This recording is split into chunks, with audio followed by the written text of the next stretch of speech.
Тая декларация с кордона вътре пише, че ново начало се съгласяваме да нямат председател на Народното събрание, да нямат заместник-председатели, да нямат председатели на комисии, да нямат в парламента и да нямат техни хора в регулаторите. Нито едно от тия неща не се случи. Те нямат председател, ще стигне и до там, нямат заместник-председател, нямат председатели на комисии, нямаха министри, нямаха и издигнати кандидатури за регулатори, които да бъдат приети.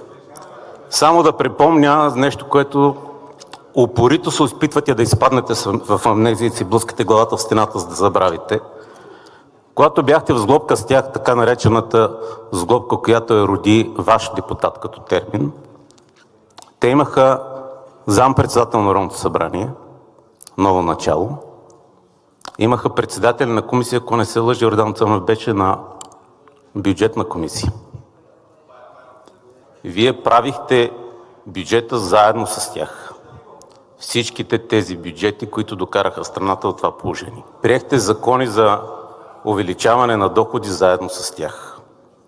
Променихте Конституцията заедно с тях и там стоят подписите на Делян Пеевски и вашите лидери.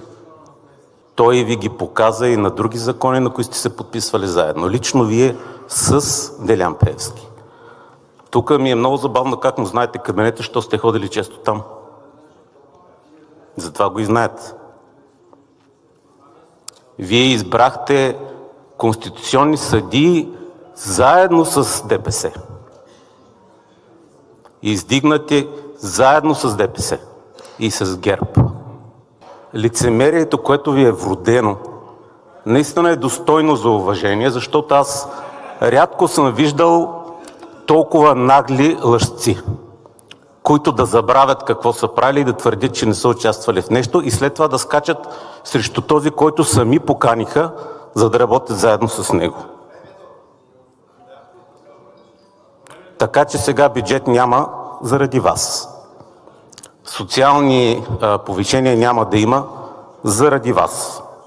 Синдикатите долу ще дойдат да питат вас за всички неща, които трябва да слушат, защото вие провалихте бюджета. И в момента сте като пиандурник, който се е събудил на другата сутрин, го цепи главата с тежък махмурлук и усещате, че последствията, които ще се стоварят върху вас.